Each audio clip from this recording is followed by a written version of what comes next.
tahu malasay.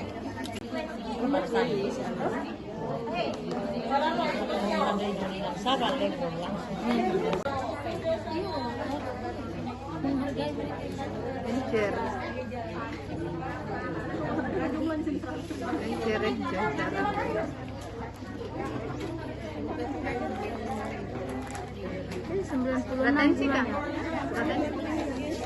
Rendah gulata. Ibu Rusna, Ibu Bunaya.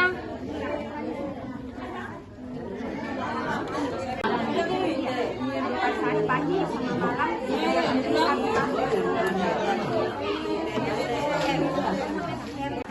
Oke.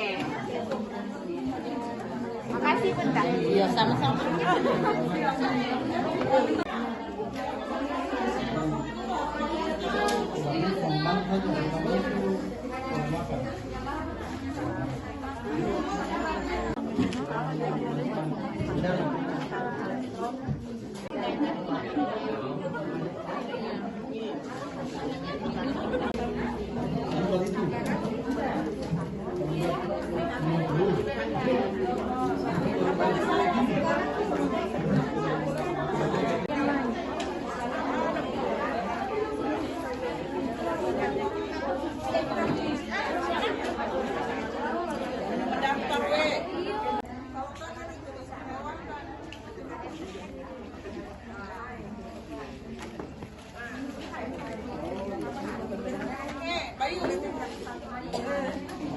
Tarik itu. Nandun na tahu malasay.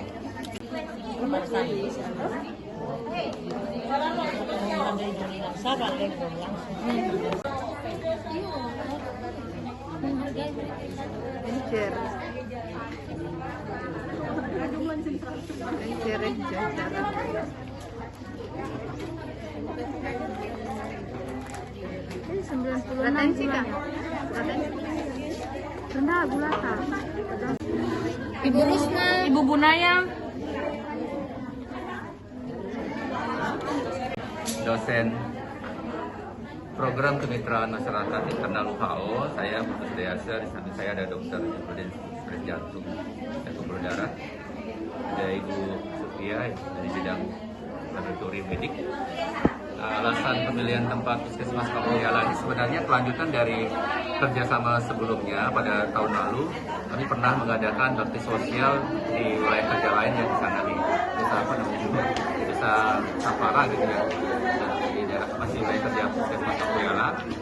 Lalu kelanjutan ini kami hubungkan dengan visi Fakultas Kedokteran yang berhubungan dengan pelayanan di wilayah pesisir.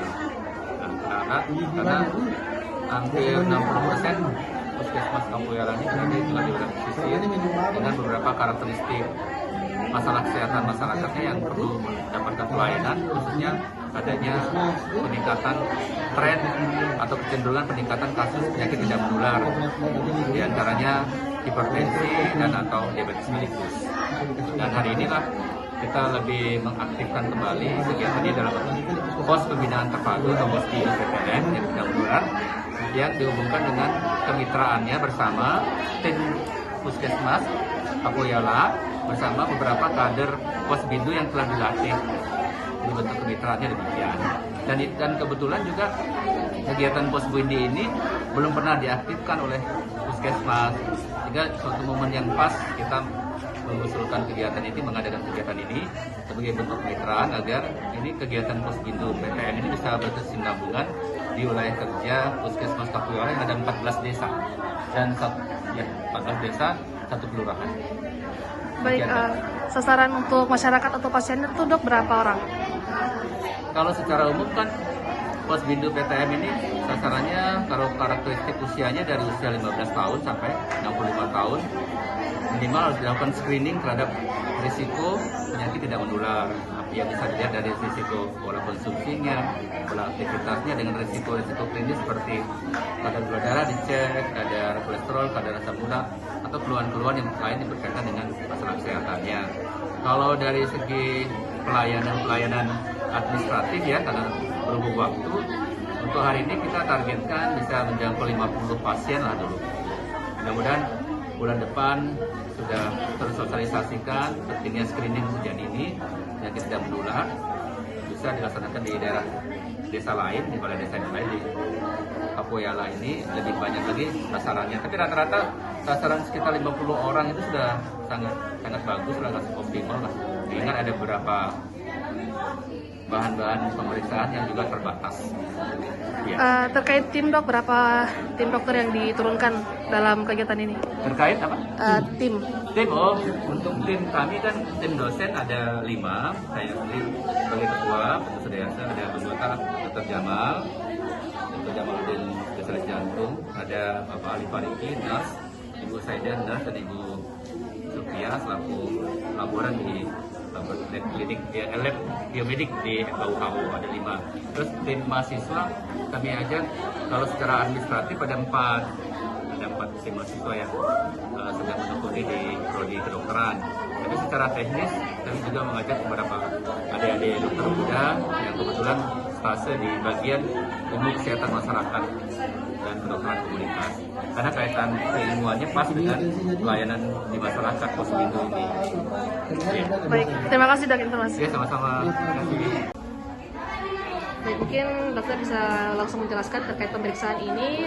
Rata-rata hasil pemeriksaan masyarakat Kapoyala itu seperti apa? Oh, iya. Jadi dari beberapa, kurang lebih 50 ini ya, 50-an yang datang ini dilakukan pemeriksaan gula, kemudian tekanan darah, kolesterol, asam urat. Ya memang ya lumayan banyak juga yang didapatkan, ada penyakit gula ya. Kemudian ada penyakit hipertensi juga banyak ya. Ini tadi yang saya perhatikan sudah lebih dari 20 kayaknya ini. Yang dari 50 ini tadi ya. Nah, yang mengalami hipertensi, gula, kemudian kolesterol tinggi, asam urat tinggi. Dan kebanyakan mereka ternyata belum pernah tahu kalau gulanya tinggi. Belum pernah tahu kalau tensinya tinggi. Itu tadi ada yang baru. Jadi ya ini penting sekali kita deteksi dini, karena semakin awal didapatkan ya, akan lebih mudah diobati, sehingga komplikasi-komplikasi yang terjadi misalnya jantung, kemudian stroke, nah itu bisa kita minimalisir lah kalau kita lebih awal untuk mendeteksi. Mungkin begitu. Mungkin dok tipsnya dok atau sarannya untuk masyarakat secara umum khususnya di Kapoyala ini untuk bisa mencegah dari penyakit-penyakit gula, kolesterol, diabetes sampai yang ke jantung itu dok, apa saja? Jadi tadi kami sudah setiap pasien tadi sudah penyuluhan juga, kemudian tadi setiap pasien juga sudah saya berikan penjelasan langsung. Ya, yang pertama mereka harus rajin kontrol, ya, harus rajin kontrol. Karena yang namanya penyakit hipertensi, gula itu tidak sembuh dia. Jadi harus terus kontrol untuk dapat obat. Ya. Itu bagi yang sudah sakit, ya, yang sudah sakit. Nah, kemudian bagi yang belum menderita, ya dianjurkan untuk kontrol ya minimal 6 bulan sekali. Ya. Minimal 6 bulan sekali untuk kontrol tekanan darah, untuk kontrol gula darah, untuk kontrol kolesterol, asam urat. Ya, karena ya, terbukti tadi beberapa pasien itu ya tahun lalu mereka kontrol masih normal katanya, ya, tapi tadi pas hari dikontrol ternyata sudah tinggi gula darahnya, sudah tinggi tensinya. Jadi yang pertama bagi yang sudah menderita ya harus rajin minum obat, kontrol. Kemudian bagi yang belum menderita penyakit ya dianjurkan mereka untuk kontrol rutin minimal tiap 6 bulan. Kemudian pola makannya ya. Jadi pola makannya harus pola makan yang sehat ya, dikurangi, minimalisir yang minyak-minyak ya, kemudian kurangi asin, kurangi garam ya, kemudian aktivitas fisik ya, artinya dia harus bergerak, jangan banyak duduk, jangan banyak baring, harus bergerak dulu, baik itu jalan kaki ya, kemudian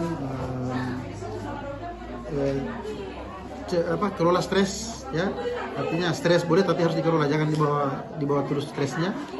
Kemudian bagi yang laki-laki mungkin ya, di kampung juga kalau perempuan banyak merokok juga biasanya, jadi hindari rokok ya, ya. Kemudian apalagi pola hidup sehat tadi ya, pola makannya gitu.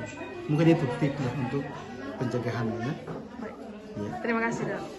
Untuk posyandu Posbindu dia itu Posbindu PTM sasarannya itu 15 tahun ke atas. Nah, terus yang diobati itu pasien sehat, kemudian pasien yang potensial untuk mengidap penyakit tidak menular, kemudian pasien yang sudah menderita penyakit yang tidak menular. Jadi penyakit yang tidak menular itu kan maksudnya dia tidak menularkan ke orang lain. Misalnya penyakit jantung, penyakit hipertensi, kemudian diabetes mellitus, penyakit kanker. Nah, itu artinya semua yang ada di kelompok penyakit tidak menular sudah di sini diadakan. Lain ke beda halnya kalau penyakit yang menular, nah itu kan beda lagi pengobatannya. Jadi dia tidak termasuk di sini. Tapi untuk mendeteksi itu bisa saja dideteksi di sini. Makanya dibilang Posbindu PTM itu untuk mendeteksi dini kalau misalnya ada pasien yang bisa mengidap penyakit tersebut. Nah, kalau misalnya sudah ada ciri-ciri untuk penyakit itu, dia bisa dikendalikan, bisa diawasi di lapangan nanti. Di sini yang paling aktif itu memang harus kadernya. Makanya harus ada pelatihan kader. Jadi kader itu diajarkan untuk melakukan wawancara di desa, menggali informasi kalau misalnya ada warga yang kira-kira orang ini bisa ke depan menderita penyakit ini. Nah, nanti kalau sudah dapat seperti itu, melalui pemeriksaan kerjasama dengan tim Puskesmas, yang programmernya dari Puskesmas, mereka akan rujuk ke Puskesmas yang akan tangani. Kalau memang Puskesmas nggak bisa tangani, ya dirujuk ke lebih lagi yang ke tingkat yang lebih atas. Ibu, tapi kalau kadernya itu orang-orang seperti apa tuh Bu? Untuk apa harus ada background kesehatannya atau tidak seperti Nah, apa? jadi kalau kader itu harus warga asli di tempat. Kemudian dia harus mau bekerja dan mampu untuk melakukan kegiatan ini. Jangan sampai kita tunjuk, tapi dia tidak mampu untuk melakukan karena kegiatannya PTM itu kan banyak. Mulai dari mendata. PTM tapi kepanjangan dari penyakit tidak menular. Makanya tadi yang saya bilang penyakit tidak menular itu kan yang sudah kayak jantung itu kan tidak menular. Diabetes mellitus kan tidak menular. Hipertensi. Tapi bisa dicegah lebih dini. Bisa dicegah lebih dini. Makanya dibilang dari hasil pemeriksaan itu yang kan ada pemeriksaan kolesterol, pemeriksaan gula darah, pemeriksaan asam urat. Kan dari ketiga macam itu kita sudah bisa tahu kalau misalnya kalau pasiennya tinggi tensinya kemungkinan akan mengarah ke penyakit jantung. Kemudian kalau tinggi kolesterolnya kemungkinan akan mengalami penyakit hipertensi. Nah, hipertensi kelanjutannya kan ke jantung. Nah, sama dengan asam urat. Asam urat karena biasanya itu 3 serangkai ini akan selalu baku bawah. Kalau orang sudah kolesterol pasti ada hipertensi. Nah, kalau sudah tinggi asam uratnya pasti ada orang yang kolesterol. Jadi memang tidak bisa lepas ini pemeriksaannya. Jadi itulah yang kami lakukan untuk pemeriksaan sederhana labnya itu sudah itu 3 macam itu. Supaya kita bisa kalau sudah ada ciri-ciri seperti itu, tugasnya kader kan dia sudah awasi itu pasien nanti dia di masyarakat. Dan pasien juga kan akan dikasih penyembuhan. Ibu ini ada ciri-ciri untuk mengarah ke penyakit ini. Jadi ibu harus misalnya ada hal-hal tertentu yang harus ibu lakukan untuk mencegah kelanjutan dari kasus ini, misalnya penyakit ini. Satunya mungkin dirujuk ya? Iya, dirujuk, tapi dirujuk sambil dikasih penyuluhan, adakan pengobatan. Nah, kalau sudah pengobatan, ini kan ceritanya ini Posbindu bukan berlangsung hari ini saja, akan berkesinambungan. Jadi ada dia punya ini. Kalau misalnya kalau untuk penyakit jantung, mungkin akan diperiksa kalau yang sehat mungkin setahun sekali. Tapi kalau sudah mengidap mungkin setiap 3 bulan. Sama dengan penyakit-penyakit yang lain juga. Tapi intinya harus dia rajin memeriksakan diri supaya dicek. Itu hanya untuk batasan dibilang 6 bulan, tapi sebenarnya lebih sering lebih bagus lah kita lakukan. Karena kami kan juga bukan bilang ada hari-hari tertentu kami datang, kan kami turunnya setiap bulan. Jadi alangkah bagus kalau mereka setiap bulan datang, akan lebih bagus lagi kan. Itu juga salah satu upaya untuk menciptakan kesadaran ya, awareness untuk masyarakat untuk segera mendeteksi dini itu untuk keluhan di tubuhnya. Iya. Jadi kader juga dapat pengetahuan. Download Tribun X sekarang. Menghadirkan lokal menjadi Indonesia. Terima kasih sudah nonton. Jangan lupa like, subscribe, dan share ya.